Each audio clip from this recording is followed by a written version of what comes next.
Welcome to the Mile High Podcast. This is your host, Dr. Daniel Knowles, coming to it from an altitude, of course, 5,280 feet, mile high territory, and where we anticipate and expect you to be in September of 2023. Mark your calendar now to rise up to Mile High, and that's the URL to remember, riseuptomilehigh.com. And on today's podcast, truly honored to introduce and have as a guest a fellow second generation chiropractor, Jeanie Ohm. And we're going to be talking about growing up as a chiropractor in a chiropractic family. We'll talk about perinatal care and newborn care, and talk all things chiropractic, pediatrics, and chiropractic in general. Thank you for joining us today, Dr. Justin. Thanks so much for having me, Danny. I really appreciate it. Well, we're glad for everything that you have done for chiropractic, are doing for chiropractic, that your family is doing for chiropractic, and the whole ICPA family overall is doing for chiropractic. And we are so excited to support that and get to learn, get the audience to know you a little bit better. Now, we were talking about this before, which is, I often ask people, how did they find their way into chiropractic? So, Justin, how did you find your way into chiropractic? It wasn't. I would say both my parents were. They were not pushy about it. It wasn't like, oh, you're gonna be a chiropractor when you grow up, And there was no expectation with it. And I'm the oldest of six, and I'm actually the only one that went in that direction. Although a few of my siblings now work with and for the ICPA. So there's correlation there, but I'm the only practicing chiropractor. And man, I could have used some help at this point, get some of them into practice, certainly, but it wasn't planned out. And I went to a small state college here in Pennsylvania. And I was, messing around with different majors. I was in physics, and then I was over in psychology, and I didn't know what, I was going to do. But then I met this really, gorgeous woman, and she was in the marketing program. So I said, I'm going to do marketing because then I can take more of her classes. And it ended well because that's now my wife, and we have 4 kids. But that's how we met, is in college. And it came to me towards the end of college where I kind of saw what that lifestyle was going to be like. Where you're really kind of jockeying for an internship, and then you're climbing the ladder for a decade, and then you get laid off because there's a fresh crop of, 20 somethings coming out of school. So, and then I looked over at my dad, who was only, he was working 3 days a week, at home office, always there, raising the kids. And I said, God, I kind of want that. I kind of want that for me.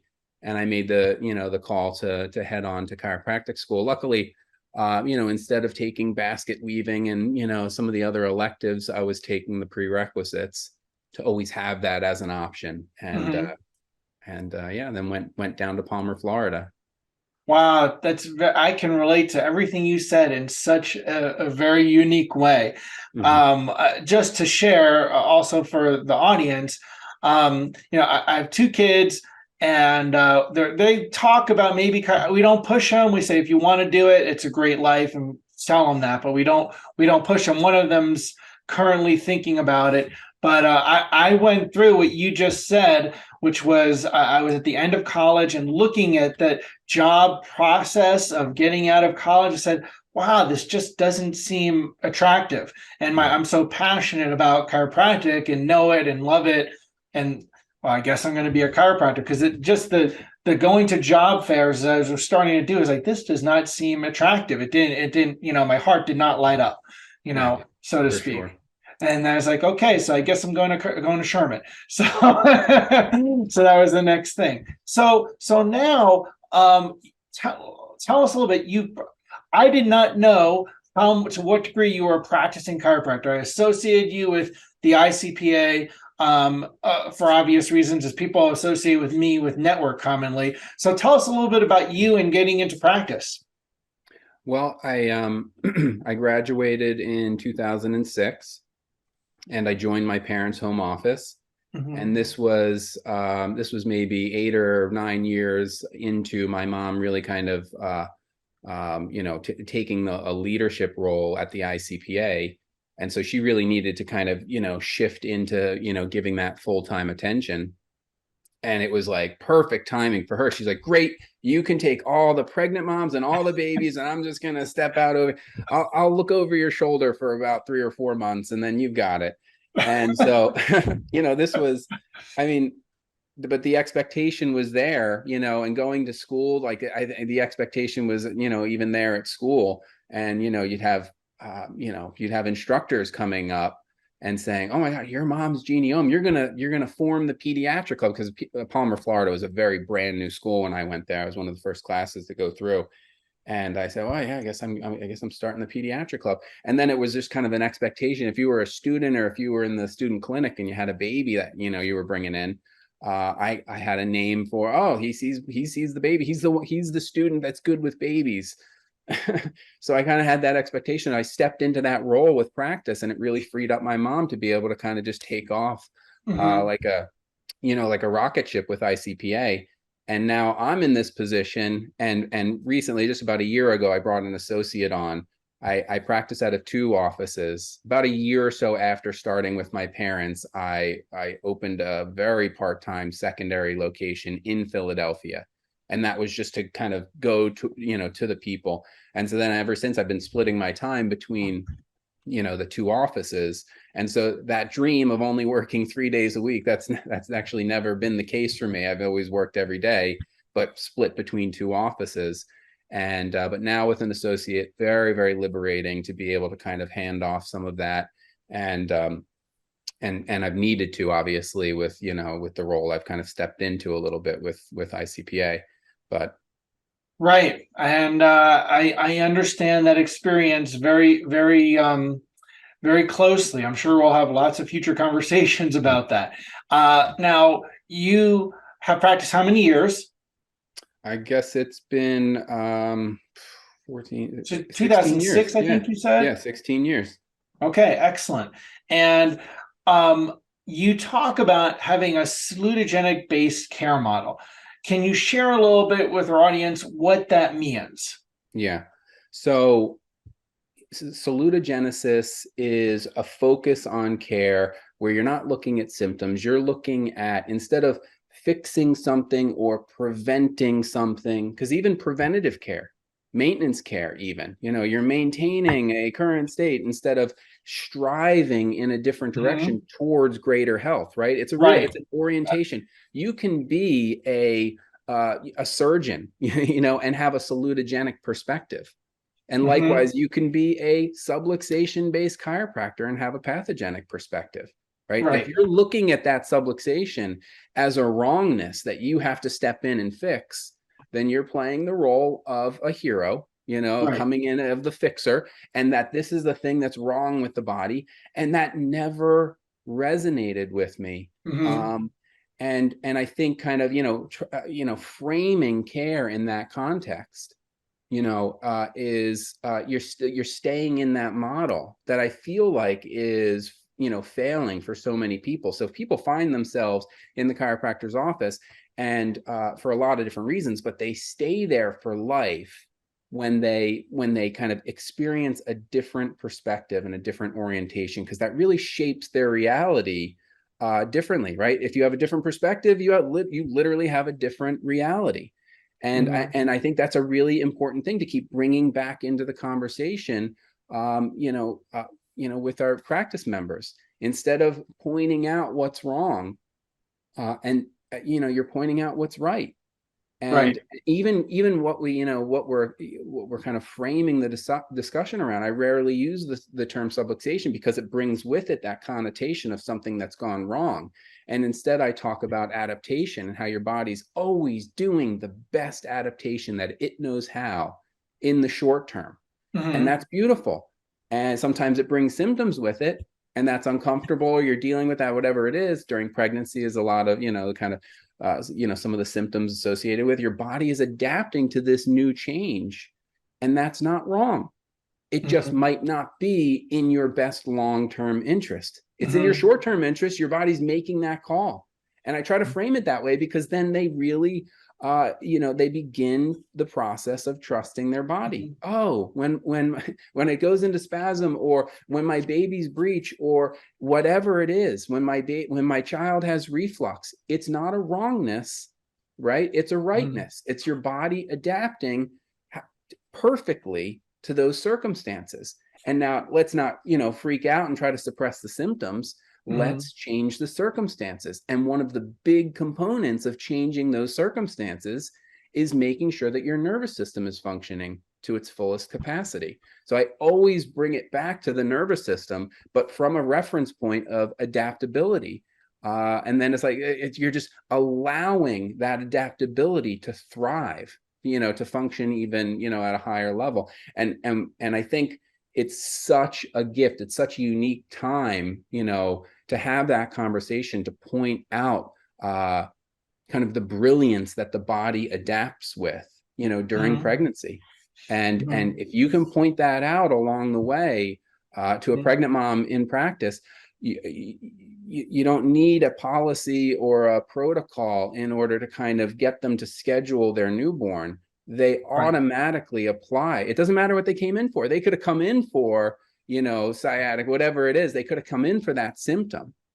But when they stay beyond the resolution of that symptom because they're actively trying to improve adaptability as they approach that birth process. And then Mhm. after the birth process, now they have this new, brand new perfect baby that's adapting to their environment. And why wouldn't they want to give that child, that advantage as well? So that's kind of how I apply it in practice. It's a very hands-off, very much, put the ball in their court. I'm extremely non-prescriptive, Mhm. with care plans, and recognize I call them care plans, not treatment plans. And I leave that, and because I think that's part of the paradigm shift, is really kind of leaving, Mhm. empowering those parents to step into a driver's role in terms of their health and their family's health, right? And kind of Mhm. heading in that direction. Well, I have to say, there's a couple of things that you shared that really make me smile because the values that I have are right in alignment with that, and the ones that we put out for Mile High. For example, that you intentionally use the word care plan instead of treatment plan. It's a small difference, but it's also a huge difference, and many people don't even realize it when they say that. So I want to acknowledge you for that. And then also, the comment of about maintenance, it never sat well with me because I don't want to be maintain a person where they're at. I always want them to strive for another level of growth and help them reach their next level of adaptive capacity. Yeah. So super important that our refinements and our words that we use matter, and people don't always realize what it is they're communicating and how it carries a certain meaning in the culture to people. 100%. Yeah, I totally agree with that. You have to be really careful. And that was the other thing, like very early on, that sat with me, that and when it happened, because patients would come in and they would say something along the lines of, oh, my low, don't, you're not going to fix me. My right leg is short. I've been told that years ago. And I'm like, oh my God. Oh, that's just I think I get told that's that a, monthly. yeah. Yeah. And it's like, no. That was an objective indicator just for that visit. And it was just how your body was adapt. Like nothing's wrong. Yeah. And I always try to kind of remind, a mom that nothing's wrong as she's approaching the birth, because it's not enough, at least during pregnancy, it is not enough to simply, adjust that spine. You Right. have to take the role of empowering that mother, that she's, getting bombarded with, a fear-based narrative, from all angles in general, but oh my God, over the last couple of years, especially, and that bombardment, they need that to be offset, to a Mhm. certain extent. And you can do that by empowering them, and kind of, advocating that there are things that you can do during pregnancy, and getting adjusted with the Webster technique. That's part of it. That's preparing the body for birth. It's birth preparation, in my opinion. Mhm. and approaching it that way. Oh my God, even just that, they're like, I'm doing something in preparation for the birth. Right. That's so empowering that they're actually taking that active role, that they're not just waiting for this big unknown, this big question mark, uh, to happen. So Yeah. that was, and that's part of that came with experience after, having our first child and seeing, because we came into that pregnancy, fresh out of school. In fact, I was still doing preceptorship while my wife was pregnant. And then I graduated and boom, and then she's very pregnant, working the front desk at the home office and pretty soon delivering. And we opted to have a midwifery birth, and she was under the care of Jeanie Ohm. Hmm. Yeah, talk about all the appropriate choices were made. We are with the best midwife in the area. She was getting weekly, if not more often, Webster care, from the guru herself. And we came out of that birth process. My wife came out of it, stunned how intense it was. And I remember Hmm. her saying, like, immediately after the birth, I feel like everybody lied to me, Hmm. and that really kind of stuck with me, because I was like, oh my gosh, we made all the right choices, but still, there was this, you just weren't prepared for this circumstance. And I think one of the things that was missing is a trend that's going to start growing, which is, acquire skills for this birth process, regardless of if it's going to be in a hospital or a birth center or at home or whatever it is.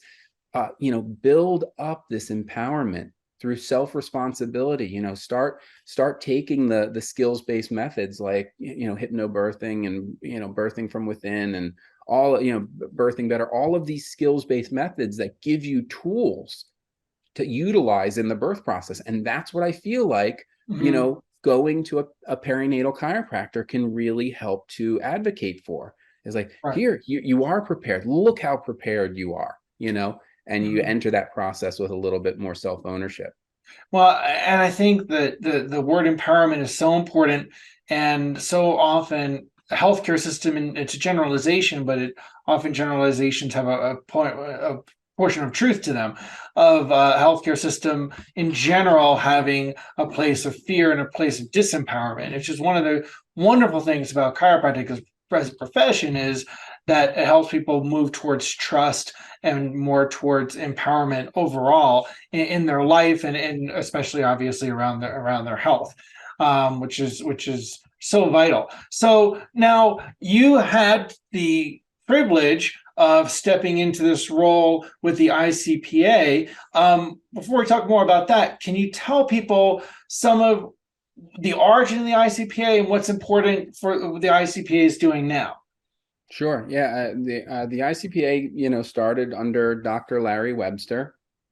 And, the story goes that his daughter was pregnant and had he was obviously adjusting her throughout pregnancy, but she had a really hard time, with that delivery. And he started, postulating that part of it was because the baby wasn't lined up as well as they could have been.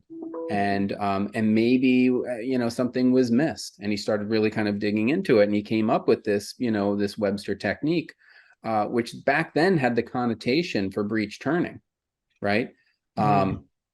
But very importantly, under my mom, this kind of changed in the direction. We say, we want to do the Webster technique throughout pregnancy, because that's the ideal way to balance that pelvis, the Mm-hmm. sacrum, the bony structure, but also the soft tissue structures, the round ligaments and the psoas muscles. Mm-hmm. And this is important because if you are claiming as a chiropractor that you're in there turning breech babies, you're really kind of well over the line of scope of practice. Mm-hmm. To kind of stay in our lanes and do what we do. What we do is, correct that subluxation. We're focusing on the structure, and we're focusing on, very importantly, the nervous system. Don't lose sight of that nervous system. And talking how we as chiropractors benefit that nervous system, because if you take that piece out of the puzzle, you're very much just in the world of physical therapy, which is fine. But the Mm-hmm. unique thing about chiropractic is that we're affecting the nervous system, that we're taking care of that whole subsystem. So The fact that you described that way, when did when did Jeannie start to make that shift? Very early on in the early 2000s. Okay, because And then, very interesting that you say that, because I graduated in Sherman in '96, and my when I first got out, my impression was that at that time, and not long since gone, that it was just a technique to turn, exactly what you said, to turn a breech baby. And the concern at that point, in my perspective in '96, '97, was that, well, wait a second, isn't that overstepping our line versus, well, this is something throughout your pregnancy. So very important delineation that I think a lot of people don't realize. yeah, I mean, her first role was to step in and teach that Webster module. She Hmm. took that over when Larry passed away, far too young. And then she stepped into a leadership role with the organization and really, kind of pushed things in that direction. And it became, very official after a research paper was published, kind of, stating the ICPA's policy on all of this. But yeah, it's relevant to bring up because there are rumblings. What do these chiropractors think they're doing practicing? Right, And you know what? And it's 100% correct. That criticism is 100% correct. And right, to play, and I think the bigger thing for her to play in that arena of trying to fix, quote unquote, a breech birth, you're in the pathogenic. You're in the right, pathogenic. You're not in the salutogenic at that point. Right. And it's right, all about, doing this throughout pregnancy. Why? What's the objective? To optimize the birth, to empower the mom, and it's a whole different, perspective with things. right. And that's such a vital refinement and huge. And a lot of people are not aware of that still to this day. So I'm very glad to touch on that. So what are some of the important things that the ICPA does and is doing? Right. So the three main pillars of the ICPA are research, training, and public education. And very uniquely, the research that we do, and we have one of the largest research budgets in chiropractic. And one of the things that research does at the ICPA is focus more on that salutogenic, this is very challenging. How do you research things without looking at symptoms and improvements and et cetera? But we're looking at things like quality of life and sense of coherence and these metrics that are more indicative of, salutogenic outcome measures. So that's a very kind of different thing that the ICPA does and will continue to do. The training obviously is the seminars and the certifications, Webster certifications. Now we have a perinatal certification. And then if you go all the way through the whole program, you can become CACCP certified, at which point you can move to the next level, which is Diplomat DACCP certified. So those are the 4 levels of certifications that you can achieve through the ICPA. Kind of, flavor for everyone. And that was one of the big things that I was tasked with, right off the bat was, oh my gosh, there's kind of this gap in the program. And I knew that firsthand, having gone through the program. I've gone through and gotten the DACCP. And I know in practice what I was still unprepared for, So it's like, oh crap, now I'm in this leadership role. I have to fill these gaps like immediately. Right. And so that's what I started to do. And certainly, some of these discussions, were years in the making with my mom, talking about bringing a perinatal certification, into the fold as well. And so, we brought that online, obviously all under the context of a very drastically changing,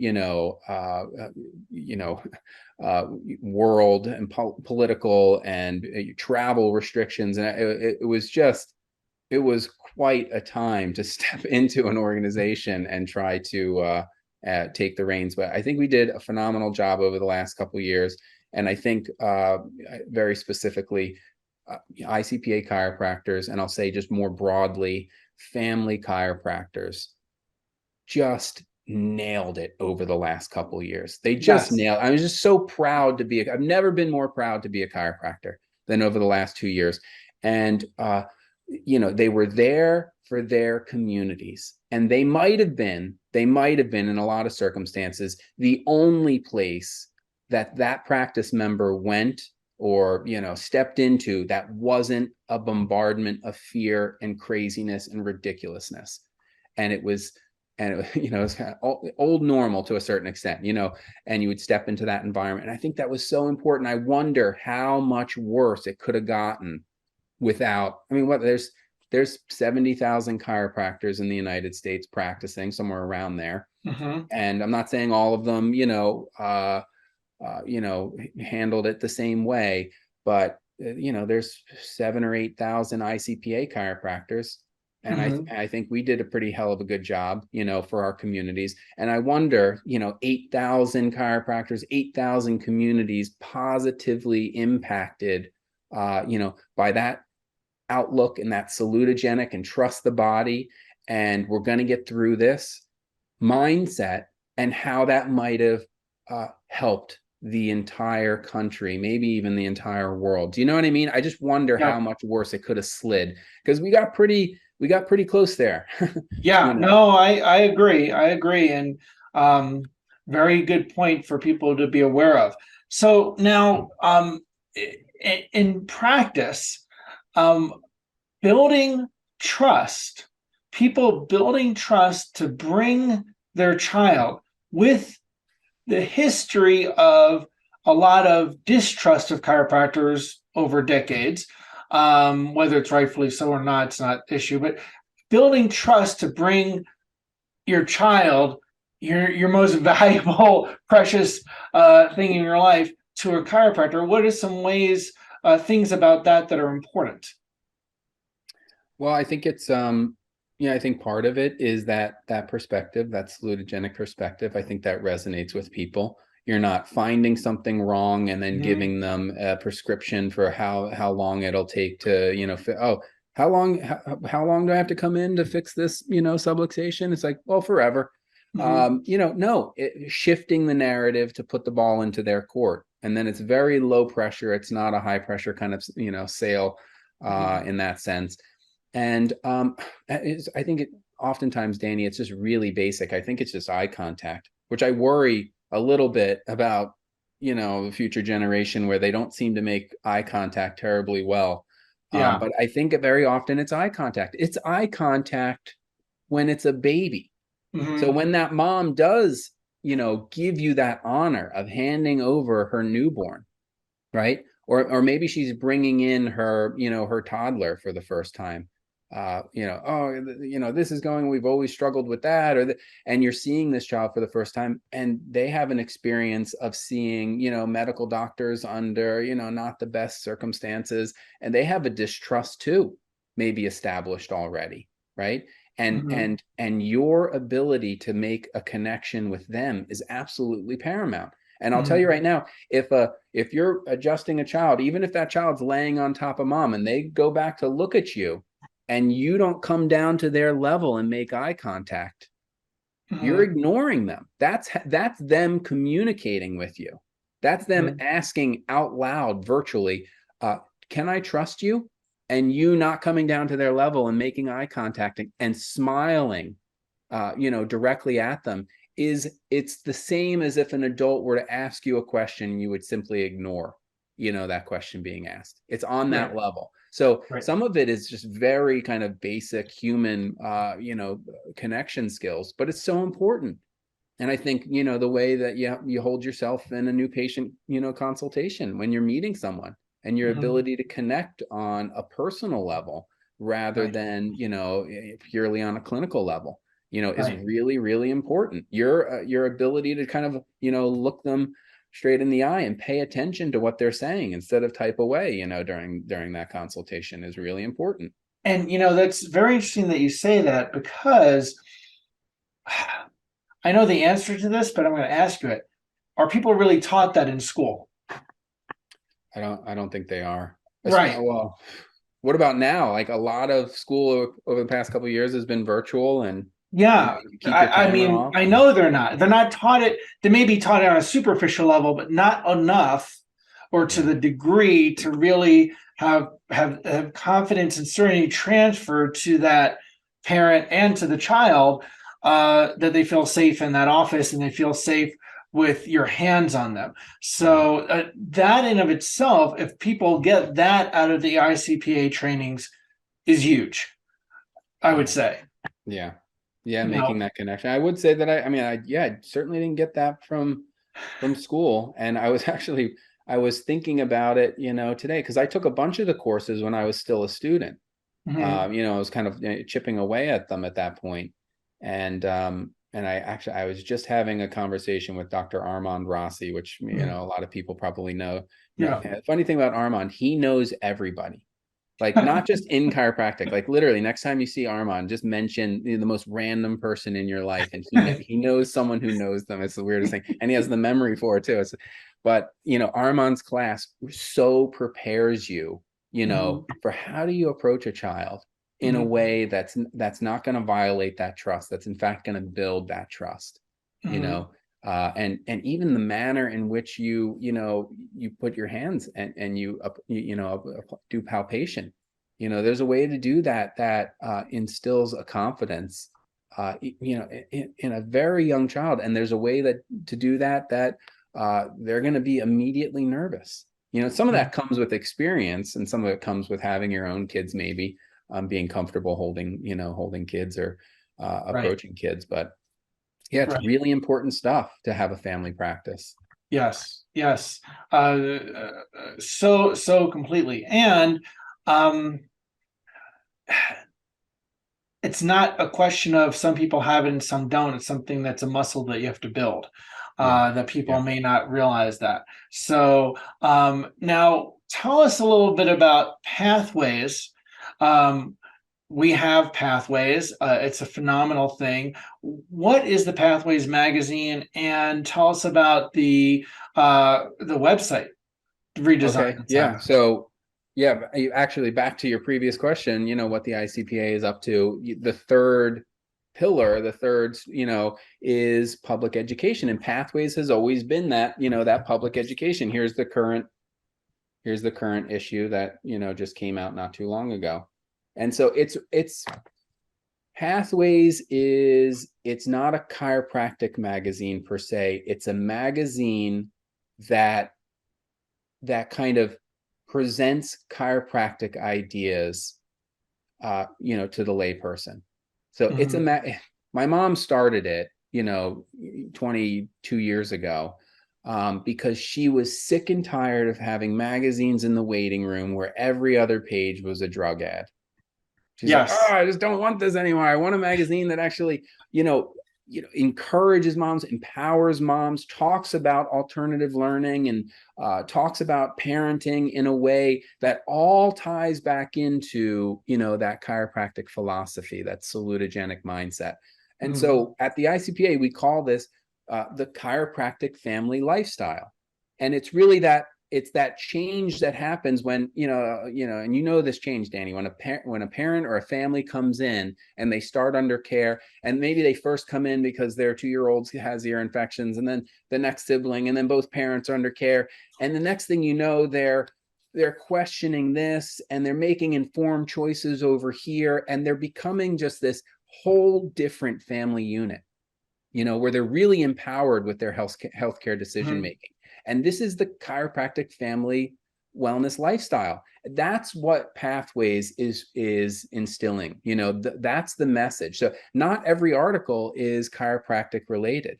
There's always, some chiropractic in there, but a lot of the articles are supportive of that same empowered, decision making, informed choice, alternative parenting, natural living, wellness, but it all ties back into chiropractic. It's the message. It's kind of the way a lot of our chiropractors are living with their families, distilled Mhm. down into a magazine. And so it's been a wonderful thing. It's really a work of art, the photography and how it's laid out and everything. It's an excellent curated list of articles. But it was one more thing that was like, obviously we had to get to. The website drastically needed to be updated, and that took a lot longer than we thought, but that was another thing that we kind of took on over the last couple of years. And now the new website is launched, pathways to familywellness.org, and it's just awesome. It's a beautiful website. It matches the beauty of the magazine itself, which was the whole objective. It's highly searchable. The articles are shareable. If you want to become a supporting member, you can do that. Otherwise, all the past articles, every article except for the current issues articles are for free. And, but if you want to become a supporting member, we would love that. And that would give Pathways a little bit more funding, which they've always, they could use it, believe me. Magazines don't make you a lot of money. You know what I mean? Right. They're Right. typically a loss leader, and that's fine because it's getting the message out. And obviously, anytime chiropractic is mentioned there and on the website too, they're like, well, where do you find a family chiropractor? It's like, oh, ICPA for kids. And it references that. So as this website grows and it gets kind of more in the public consciousness, it's all about showing people where they can find that family chiropractor in their community. That's and that's so important. And I love that for people to get health information, family health information in a chiropractic model. So they have that. Not every article has to be about chiropractic. For to be health articles, Right. they're family important in a chiropractic mindset, value set, in alignment with principles, which is what the Pathways does. So, say again how people get that. So if you're an ICPA member, you Mhm. get it automatically as part of your membership. You get a subscription to this. It's a quarterly, print magazine. A lot of members want to be able to hand it out in their office, like you guys do. And like or you can order 5 copies every issue, or you can order, 50 copies. I think I order, 100 copies, and I have them in both offices and I just give them out. And so Mhm. patients that come in, they look forward to that. And then if always a new patient here's the latest Pathways, head home with that. A lot of great articles in there. Mhm. Oftentimes the issue is very birth related. Boom, goes right to every pregnant mom that comes in the office. So you can do a single subscription, you can do bulk subscriptions if you want to hand it out in your office, or you can just become an online subscriber, which gives you access to the current issue, or you can just peruse the website and look at all the awesome old articles and share stuff that way. So there's a number of different ways to interact with it. I like a physical magazine still. Like I'm just kind of old school like that. And like even the paper You're is not like, the only one. yeah, it's like, you know, I like picking it up. I like the feel of it. A number of years ago, they went from like a glossy to a very kind of matte paper. I love the feel of that paper, and so I just like having that in my hands. And but not everyone works that way. Everyone's on their phone now, and we are seeing that in practice too. I don't know if you see that. It's are they Yeah. gonna pick this magazine up and read it at home when they've got 3 kids and they're just trying to check their text Mhm. message, or maybe they can go to the website and check out the article that way. Mhm. Yeah, yeah, absolutely, absolutely. And I like having both available. And for people, you need to cover all the media options that you can. So I know when people are ICPA members, they have a lot of benefits and a lot of things they receive. I don't think everybody knows how what an incredible thing it is that you gain for being a member of the ICPA. Can you share a little bit about that? Because I remember when I was found out, I was blown away. Yeah, we always try to do added value. First of all, membership's very, very affordable, very inexpensive. And I do think you get a lot for it. So you get the Pathways subscription, you get discounts on any ICPA courses that, seminars that you want to take are deeply discounted for members. Mhm. And so it's almost like a no-brainer. It's like, if you're going to take an ICPA class, you become a member because you get that much of a discount on it. Mhm. You get added to the we have like this monthly email that goes out that basically kind of you can print out this content and have it in your office. So it's like these newsletter items that you can kind of pass on to your email subscribers, and so we kind of tee that up for you to be able to do that. I think one of the biggest things is you gain access to the ICPA member community. It's a Facebook group right now. We're looking at other platforms where we could be even more autonomous. But that's a phenomenal community to be in, right? And it's clinical questions, and here you have like, it's just hive mind, someone Mhm. posts a question about what they're seeing in practice, or maybe it's even kind of how to build their practice. How did you go about hiring an associate? Are there any associates that are moving to the Philadelphia area? Hey, I'm a student that just graduated. Is there anyone looking for an associate in the Sacramento area? It's that kind of activity that goes on there. And it's really just building connection. It's creating a place for ICPA docs. We're all kind of we're living similar, lives, similar realities in our respective communities. And it's a place for us to kind of come to in real time and kind of connect. And so I think that's just one of the most phenomenal, member benefits, is being part of that club. Well, and what you said about building community, like it or not, community has expanded from just who's in your neighborhood to virtual, and having experience of virtual connect. There's things I don't like about that, and the things I absolutely love about it. So, like for example, that I can do this with you now versus we used to have to do this when we were in the same room, which had a limitation. But hey, Chris Kent did that with On Purpose, and we had Yeah. to be in the same room with people, and that had its own certain benefits and certain limitations. And the same things with having a virtual community of people that value uh, perinatal care and newborn care and family care, being able to share information. It's so vital. So grateful that's part of that. So what's one last thing that you'd really like people to know about the ICPA? Well, I mean, gosh, I think the ICPA is it's a really brilliant, committed group of chiropractors, and they're focused on uplifting their communities.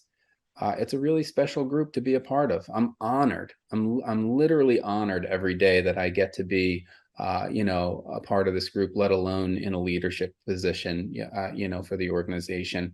And I am, I will work my hardest to, support these docs, because there's an exponentiality to that as well.